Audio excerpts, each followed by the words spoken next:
My name is Leah Thompson. I'm 37 years old. And for 15 years my family believed I was the failure, the artsy embarrassment who threw away an Ivy League education to chase a fantasy. They were wrong. It all began the night I stood at the family's long oak dining table, fingers gripping a wine glass I didn't even want. My father was mid-rant again. 3D design. Really, Leah? That's not a career. That's a phase. No one pays for pixels. His voice was hard, clipped, and cold. A man who had built a modest empire in finance, now disgusted by the very daughter he once boasted about. My mother, in her usual silk blouse and pearls, didn't argue. She just gave me that smile, one every disapproving mother has mastered. A smile that says, "Bless your heart, but we're not wasting our time." She reached across the table, her perfectly manicured nails brushing my hand. "Sweetheart, you need structure. Stability. Come back to Phoenix, let us help." My younger brother Chris sat smugly at the other end, already a junior partner at Dad's firm. And Tessa, the baby of the family, was too busy snapping filtered selfies to even pretend to care. I was the outsider. Again. Always. I had just graduated from Wharton. I had offers lined up, Wall Street, Silicon Valley, even London. But none of them excited me. Not like the strange, immersive digital worlds I'd been building since sophomore year. My art wasn't a side hustle. It was a revolution waiting to happen. But try explaining that to a room full of people who only spoke in stock options and real estate. That night, I didn't tell them about the $50,000 I'd made from my first digital sculpture collection. I didn't mention the 3 VC firms courting me, or the gallery in Berlin that had just signed a contract for my work. I just stood there, swallowed my pride, and said the 5 words that changed everything. "You're right. I'll figure it out." 2 weeks later, I moved into a tiny studio apartment in Tempe with peeling paint, paper-thin walls, and no central air. My family thought I was couch surfing. Struggling. Tessa even sent me a $200 gift card for groceries once. Bless her. I sent her a thank you card and never cashed it. The truth was I was working 18-hour days coding, sculpting, testing, and pitching. My first major collection, Neon Syntax, sold out in 6 hours. Total earnings: $1.2 million. I reinvested every cent, hired engineers, built platforms, and slowly began to reshape how people understood art, ownership, and technology. But when I came home for holidays, I wore faded jeans and drove a battered Civic. I let Mom offer to cover lunch. I let Chris condescend. I let Tessa roll her eyes. Every slight, every smirk, every backhanded compliment. I remembered it, filed it away, and I built, quietly, relentlessly.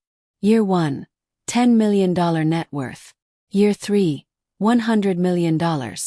By year 7, I'd created the first AI-integrated VR gallery, and a single one of my digital installations sold for $30 million at auction. But none of them knew. Not until this year. Not until Forbes called me the silent disruptor behind a $10 billion digital design empire.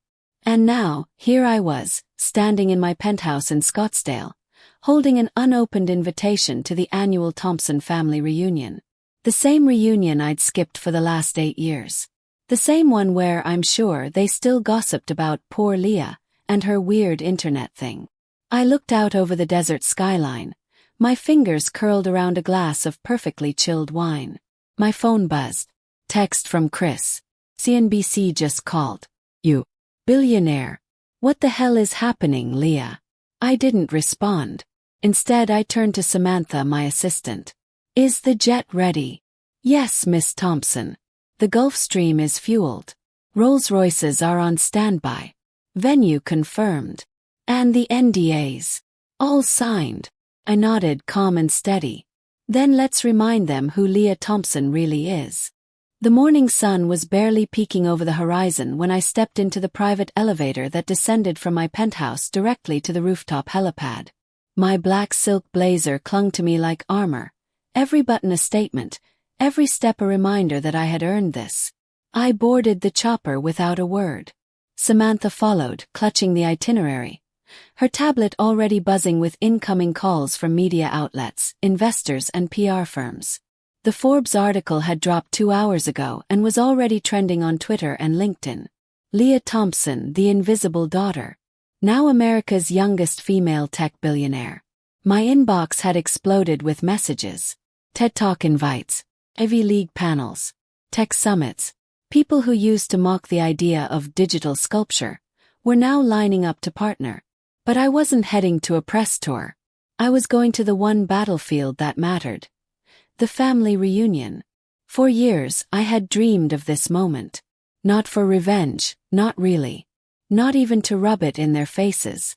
But because somewhere deep down I still craved what I never got, validation. Not for what I had built. For who I was. The helicopter touched down on the tarmac of the Scottsdale airfield I now privately owned. 3 sleek black Rolls-Royces were lined up, the Thompson name etched subtly into the chrome. One by one they arrived. First came my father. Still fit, still commanding, dressed in the same tailored navy blazer he'd worn to every reunion since I was in high school. He stepped out stiffly, his expression a mix of suspicion and control. Behind him my mother emerged, adjusting her pearl earrings, eyes scanning the airfield like she expected a red carpet. Next came Chris, phone glued to his ear, looking tense and off balance for the first time in his life. Tessa stumbled out last, in oversized sunglasses and a Balenciaga hoodie, looking both annoyed and bewildered. "Welcome," I said, offering a cordial nod as I walked up. "Hope the ride was comfortable." My father stepped forward. "Leah, this is a lot. A resort would have been perfectly fine." I smiled, calm and poised. "The resort was too public, Dad. This reunion needed to be meaningful." Tessa looked around, clearly uncomfortable. "Where are we going?" "This is your airfield." I gestured toward the jet behind me. A sleek, custom white Gulfstream G700. "We're heading to the island. Everything is ready." "Island?" Chris muttered. "You have an island now?" "Yes," I said simply, as if it were the most natural thing in the world. "Bought it last year after my first billion-dollar deal." Their silence was delicious. We boarded the jet. I watched their faces as they stepped into the interior. Italian leather seats, gold accents, Lalique crystal fixtures, original artwork. A silent orchestra of luxury and power. My father cleared his throat, trying to regain his footing. "Leah, maybe we should talk. Privately." "We will," I said, sipping my champagne. "Once we land." I leaned back and let them soak it all in. Every detail of this aircraft, every chilled flute, every inch of my life was curated with one message. You were wrong. 2 hours later, we began our descent toward a breathtaking speck of land cradled by turquoise water. Thompson Island. I had named it after myself. Tessa's jaw dropped as we descended. "Wait, that says Leah. On the helipad." "Oh my God, of course you branded the helipad." I didn't respond. I didn't need to. The resort rose before them like something out of a dream. Glass, wood, steel, all wrapped in lush tropical foliage. My team had already settled in. Every staff member was briefed. Every suite prepared. And every room featured a framed copy of the Forbes article. My face staring back at them, calm, composed, powerful. As we exited the jet, I turned to face them. "Welcome to Thompson Island," I said. "My little slice of paradise."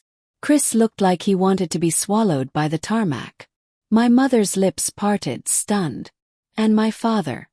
My father finally looked like a man without a plan. But the real show hadn't started yet. I led them to their private suites. Each came with a leather-bound folder personalized for them. For Dad, a timeline of every investment he'd declined from me. For Chris, a financial breakdown showing how much his firm lost by rejecting my tech proposal. For Tessa, a simple comparison. Her yearly salary versus the daily interest I earned. I gave them 1 hour to digest it. Then I summoned everyone to dinner. The main dining hall was a masterpiece. Floor-to-ceiling glass, open to the sea breeze, set with a 20-foot-long table lined with platinum flatware and baccarat crystal. Every chair faced the ocean. And behind the table on every wall was the Forbes article. Framed, backlit, impossible to ignore. They entered slowly. Hesitant. Quiet. The same people who once mocked me now couldn't even look me in the eye. My father finally broke the silence. "Leah, we need to talk." I held up a hand. "After dinner." "But," I said, "after dinner." He sat down, stunned. The room fell into a hush. The food arrived. 7 courses, each paired with a different vintage wine. My family picked at their plates. Ate slowly, deliberately. Like I had all the time in the world. 'Cause I did. Finally I stood, walked to the head of the table, and pressed a button under the wood surface. Above us panels shifted. High-resolution screens descended. My voice echoed through the space. "Let me show you what you missed." Timeline began to play. Year by year. Milestone by milestone. Next to each achievement was a direct quote from my family. 3D art is a joke. $50,000 sale. You need a real job. $15 million valuation. We don't fund internet gimmicks. $600 million in sales. Crypto art is a scam. $10 billion empire. They watched in silence. Faces pale. Hands trembling. Then I turned off the display. "You wanted to know why I didn't tell you," I said, voice steady. "It's simple. You never listened." The silence after my last words hung thick in the air like smoke after a fire. For once, no one at the table had a response. My father, the man who never hesitated to dominate a room with numbers and logic, sat slack-jawed. My mother's fingers clenched the base of her wine glass so tightly I thought it might shatter. Tessa stared at her untouched steak as if she could wish herself out of the room, while Chris just looked broken. Not angry, not defensive, just broken. I walked slowly back to my seat, the sound of my heels echoing in the high-ceilinged dining hall. The ocean outside glistened in the moonlight, a world away from the Arizona suburbs where they had written me off all those years ago. "You thought I was the failure," I said softly, but each word sliced with precision. The joke. The girl who wasted her Ivy League degree on pixels. You never even Googled my name. My mother was the first to speak. "Leah, we're proud of you." "We should have." "Should have." I interrupted, my voice sharp. "You should have been proud when I started. When I told you about my vision and you dismissed it. You should have believed in me before the world did." She blinked, wounded. "I sat through years of your pity," I continued, not cruelly, just honestly. "Years of being talked over, ignored, laughed at. I let you do it. Because it was easier than constantly defending something you didn't even try to understand." Chris stood abruptly, his chair scraping across the floor. "This is insane. You've been sitting on this empire while we thought you were broke." "I let you think I was broke," I said. "Because that's all you ever expected from me. I asked Mom and Dad to invest in my company. Not once but 3 times. Each time I was laughed out of the room." Chris's jaw tightened. "You could have told us." "I did," I snapped. "In my own way. But every time I brought it up, it turned into a lecture. A suggestion to go work for Uncle Mark's insurance firm. Or to come home and reset. You didn't want to hear what I was doing. You wanted me to conform." Dad finally spoke, his voice a low growl. "You lied to us." "No," I replied, locking eyes with him. "I just stopped correcting you. You built your narrative and I let it stand. Because I knew the truth would outgrow your imagination." He opened his mouth to argue, but I raised a hand. "I'm not here to argue," I said. "This reunion, this island, this dinner, it's not revenge. It's revelation. You wrote me off. Now you're going to watch everything I built with the stones you threw at me."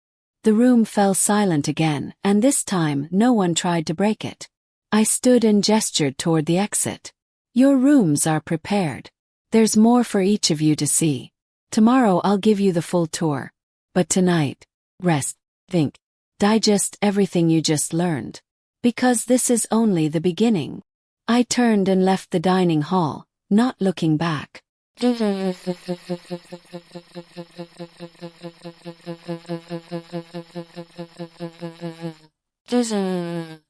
Back in my private villa, the largest on the island of course, I collapsed onto the sunken white leather couch and finally let the emotion flood in. It wasn't satisfaction I felt. Not yet.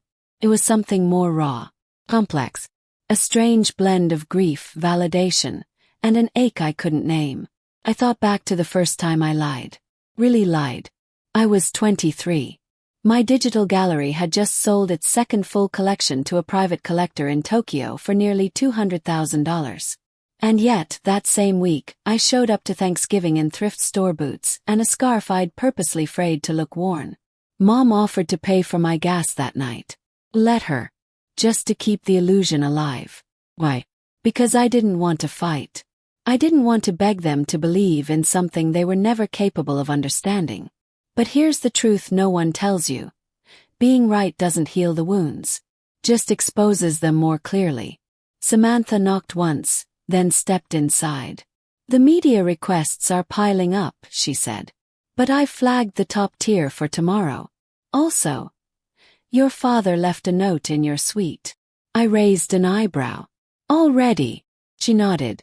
Slipped under the door. Want me to toss it? I considered it, then shook my head. No. Leave it. Understood. She lingered a moment longer. Leah, are you okay? I looked out through the glass walls to the beach below. The stars above my island felt sharper tonight. Closer somehow. I will be, I said. Tomorrow we show them what vision really looks like. The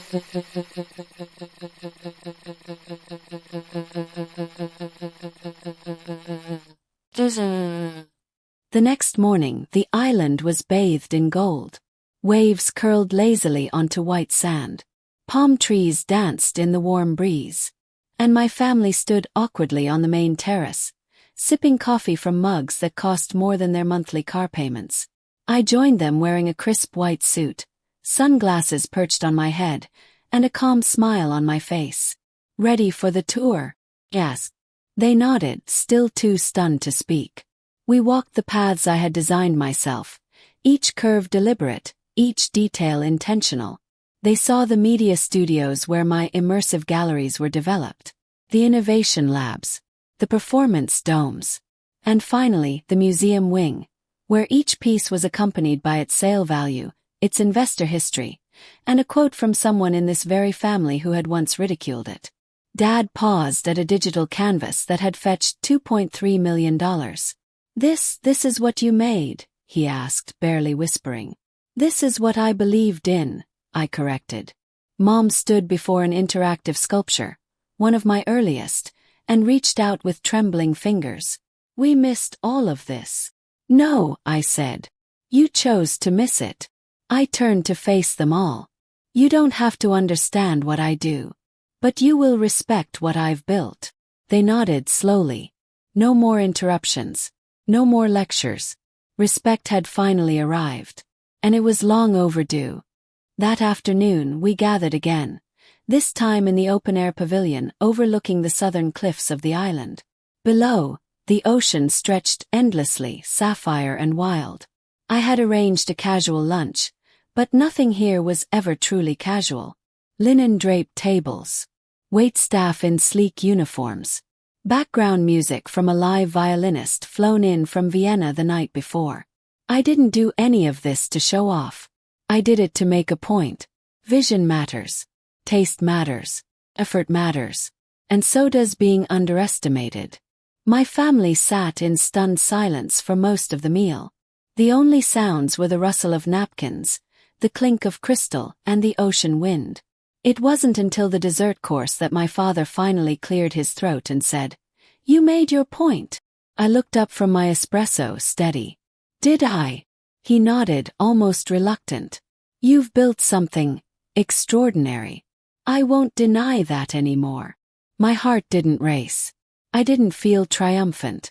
I only said, "That's not why I brought you here." He blinked. Then why? Because before you can apologize to me, you need to understand me. The words fell heavy. For a man like my father, raised on control, on order, on predictability, understanding me would take more than acknowledgement. It would take reflection, humility. The two things he'd always believed were for people who failed, not for people like him. Walk with me, I said, standing. All of you. We left the pavilion and followed a winding path down the cliffside, where a series of modern glass pods jutted from the stone like futuristic bird nests. These were not guest rooms. They were experiences. Digital memories built into immersive rooms, designed for therapy, for closure, for truth. I opened the door to the first pod. Inside was a single projection. Me, age 22, seated on the floor of that crumbling Tempe apartment, laptop on one side, ramen noodles on the other, and tears in my eyes as I coded through the night. The audio played overhead, my own voice from a journal entry I'd recorded that night. Day 83. No heat again. I pitched to 4 investors today. Got rejected by all of them. I feel like I'm screaming into the void. But I believe in what I'm building, even if no one else does. Chris walked in beside me. His eyes scanned the room, then settled on my younger self. You recorded this, he asked. Every day, I replied. I documented the journey no one wanted to see. We moved to the next pod. Here my first gallery launch. Hundreds of visitors in VR headsets, walking through a world I had built pixel by pixel. The critics' quotes flashed around the walls. Genius at work, disruptor of the decade, the Da Vinci of digital. Dad stood frozen at the entrance. Why didn't you invite us to this? He asked. His voice almost a whisper. I did, I said. You said you had a golf tournament. Said I should focus on real-world results, not tech stunts. He looked down. Didn't deny it. The final pod was darker, quieter. This one showed a dinner table. Christmas. 5 years ago. I sat in the corner, silent, while Tessa bragged about her promotion and Chris talked mergers. My mother asked me if I'd considered applying for a real job again. No one asked about my art. No one asked if I was okay. The audio played their voices, their words. I saw their shoulders tense as they heard themselves.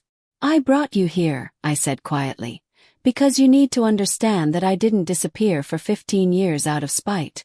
I disappeared because there was no space for me. You shut the door and I stopped knocking. They stood still. Shame. Uncomfortable. But for once they didn't deflect. They listened. And then Mom stepped forward, hands shaking. I'm sorry, Leah. Truly am. I thought I was helping. I didn't know how much it hurt. I looked at her. She was no longer the woman in pearls and platitudes. Just my mother. Trying. I know, I said. That's why I brought you here instead of just sending you a news article or making a dramatic post online. Because the real wealth isn't in numbers. It's in truth. And healing. She reached out and took my hand. For the first time since I was a child, I let her hold it. That evening, the welcome dinner wasn't just about the show anymore. The grand ballroom was stunning, yes. The digital screens played silent loops of my best installations. The food was plated with precision that would make Michelin chefs blush. But the energy had changed. This time my family didn't sit like strangers. They leaned in. They asked questions. Real ones. Chris asked about how I built the VR ecosystems. Tessa asked, awkwardly, how the platform monetized. My dad asked nothing but watched everything. Closely. Intently. Midway through dinner, he stood and raised a glass. I used to think success had a very specific shape, he said, voice low but clear. It wore a tie. It spoke in safe investments and predictable outcomes. I told myself that anything outside that model was doomed to fail. He turned to me. I was wrong. You didn't just succeed, Leah. You made us all look again. Rethink. And maybe that's what being a visionary really is. He sat. No applause. Just a ripple of quiet acceptance. Later, when the others had gone to bed, I walked the beach alone. My heels sank into the sand, the salt air catching in my hair. I let the silence settle inside me. Samantha appeared beside me, barefoot, holding 2 glasses of champagne. "You did it," she said softly, handing me one. "No," I replied, smiling faintly. "I am doing it. It's not over. It's just beginning." She nodded. "They'll never see you the same way again." "I hope not," I said, watching the waves roll in. "But even if they do, it doesn't matter anymore. I finally see myself." The next morning began not with an alarm, but with the gentle hum of ocean waves colliding with the island's rocky edges, a sound so peaceful it felt almost surreal after the emotional storm of the last 2 days. I stepped out onto the balcony of my villa, barefoot, robe wrapped tight, black coffee in hand. Below me, the staff were already setting up for the final showcase, the one I'd planned from the very beginning, the one that would tie every thread together. Not just the art, not just the empire, the legacy. This wasn't just about showing them what I'd built. It was about reclaiming the space they tried to erase me from. It was about rewriting the family narrative on my terms. After breakfast, I invited them all to the amphitheater. It was carved into the hill facing the sea, sleek and white like something out of a sci-fi movie, and yet it somehow blended perfectly with the surrounding jungle and cliffs. It was a place meant for stories, where sound carried, where eyes widened, where minds changed. As they arrived, each of them found a sleek, bound folder on their seat.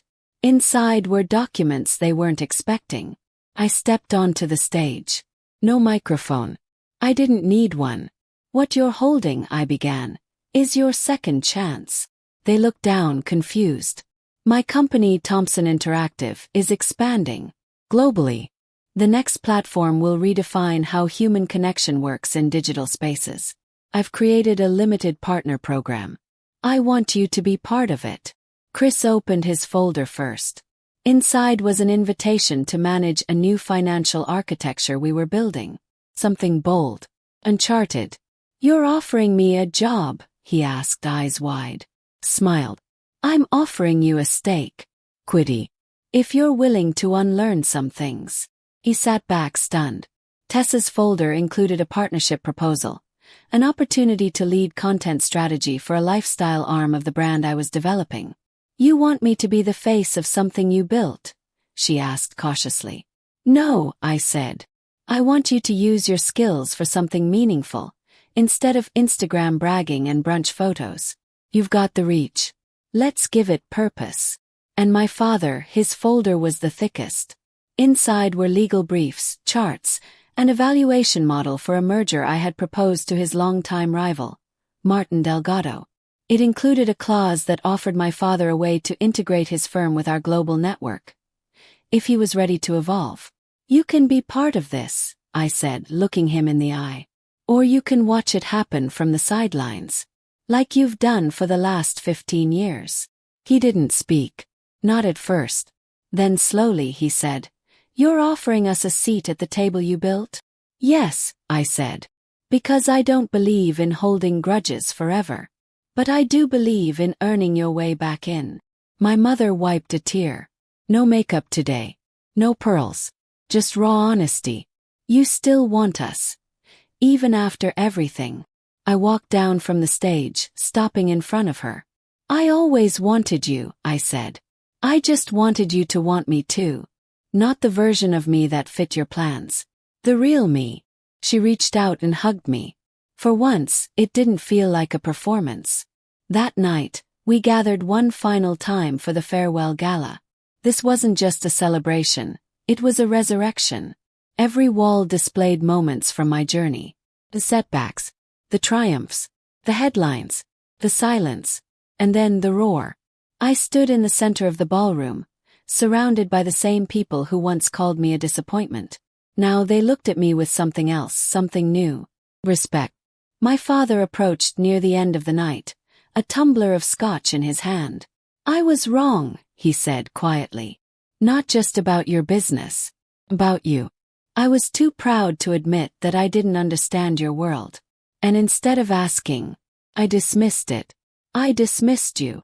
I didn't rush to forgive him. I let the weight of his words sit in the air. "Thank you for saying that," I replied. It matters more than you know. But this isn't just about me. It's about what happens now. He nodded. Whatever you're building next. If there's a way for me to help, without controlling it, I'd be honored. I extended a hand. We'll find a way. But this time I lead. He shook it. Firm. Respectful. Later, alone on the rooftop terrace, I looked out over the sea. The stars above were brighter than ever, as if they too were acknowledging something new had begun. Not just a shift in my family's perception of me, but in my own understanding of what success really meant. It wasn't the billions.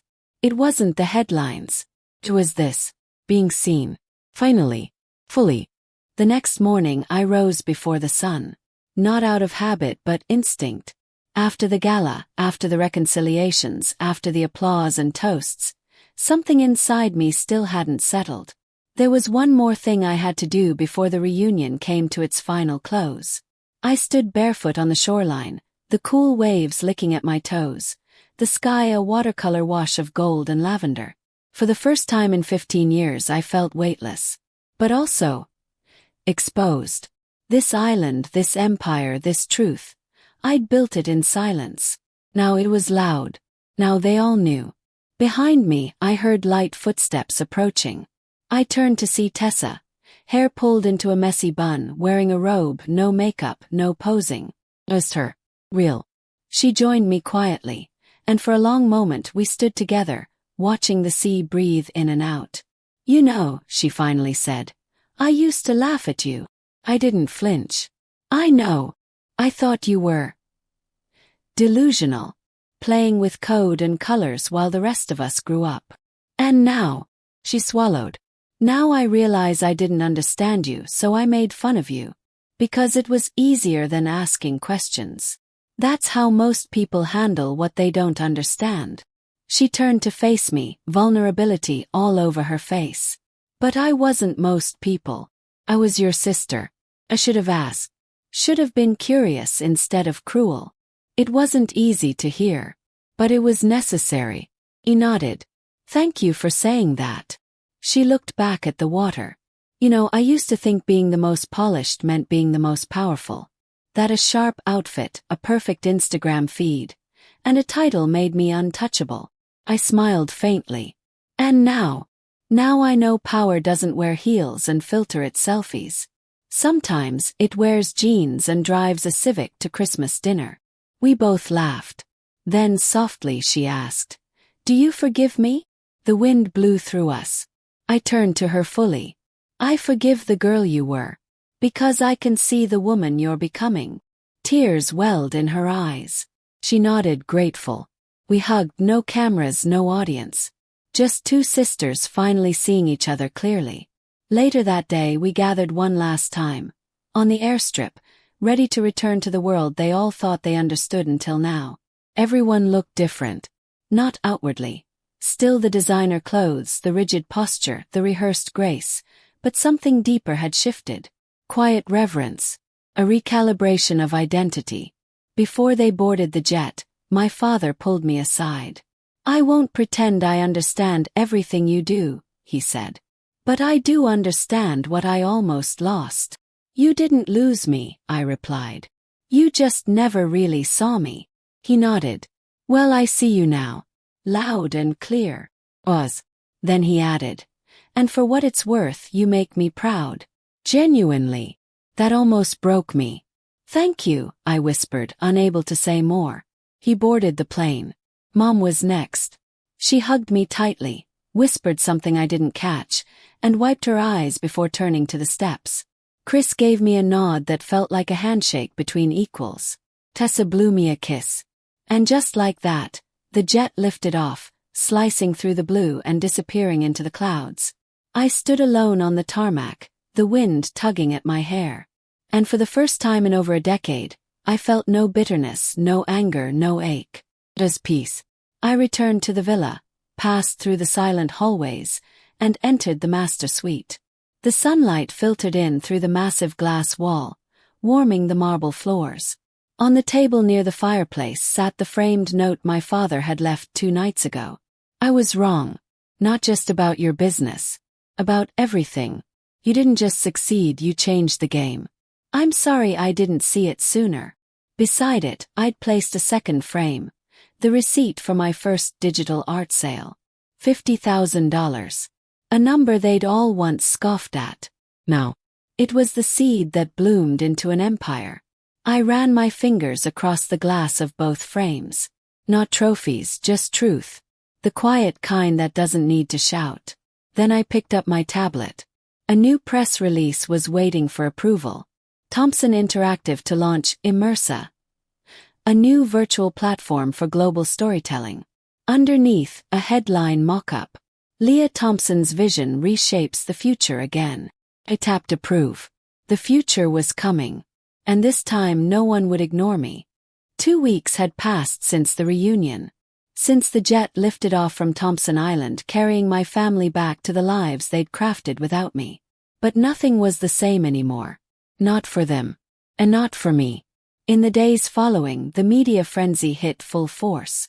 Forbes, TechCrunch, Bloomberg, Harvard Business Review. They all wanted the story. Not just the company, not just the art. Me. The reclusive founder who had hidden a digital empire in plain sight for 15 years. I gave them just enough. Enough to inspire, enough to spark questions. But never too much. The mystery was part of the power. But this story, the one I'm telling you now, this is the part they didn't print. The part where success isn't polished and easy. It's lonely. It's brutal. It's forged in silence.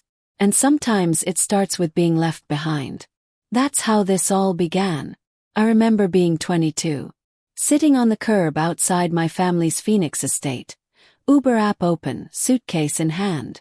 My father had just said, "You either take the job with Mark's firm or you're on your own." And I said, "Then I guess I'm on my own." He didn't even stand up from his chair. I left with $3,000 in my bank account and a dream no one believed in.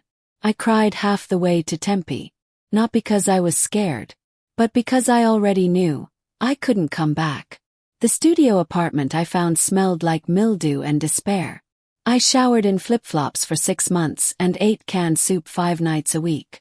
But every night I stayed up building, coding, drawing, creating something I didn't have the words for yet. And when I made my first $50,000, I didn't celebrate. I bought a second-hand MacBook and paid 3 months' rent in advance so I could focus longer. Every dollar I made went back into the company. Every cent reinvested. I hired freelancers, engineers, marketers. Paid them well, even when I paid myself nothing. I built a culture around vision and respect, the very things I'd been denied. By year 5, I was signing international licensing deals. By year 8, I was on the radar of governments looking to use my tech for education, medicine, urban design.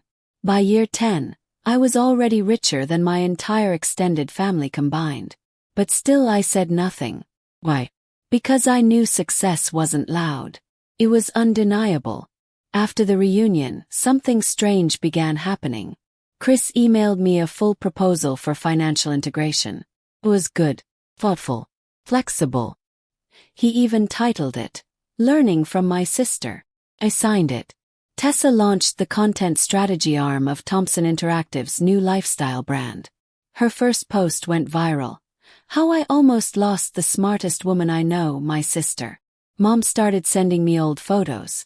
Birthday parties, art camp, Wharton graduation. Photos I didn't know she'd kept. And Dad. He came to my office. No assistants. No lawyers. Just him. He sat in the same chair so many VCs had sat in. The same one where I'd pitched visions too big for investors who couldn't imagine the future. He said only one thing. "You were never the failure. You were the future." And that was enough. Now, as I sit in my high-rise office overlooking the skyline of a city where I once begged for Wi-Fi, I don't feel rage or bitterness. Feel peace. Feel power. Because I didn't need to scream to be heard. I just needed to build. And when the time was right, I let the truth speak for itself. I still keep the Civic. It's parked beside my Bentley. Not as a trophy. As a reminder. Of the time they thought I was failing. Of the years they thought I was lost. Of the moment I chose not to explain myself. and instead chose to let the results speak. Now, when someone doubts me, underestimates me, tries to box me in, I don't argue. I don't plead. I don't prove. I just build. Silently. Brilliantly. Until they can't ignore me. If you've ever been dismissed, underestimated, or told that your dreams were unrealistic, this story is for you. Because success isn't always about proving others wrong. Sometimes it's about proving yourself right. Quietly. Patiently. Unapologetically. And when the moment comes, don't shout. Be undeniable. This is Revenge Echoes, where stories speak louder than revenge. If this story moved you, subscribe, share it with someone chasing their dream, and comment below.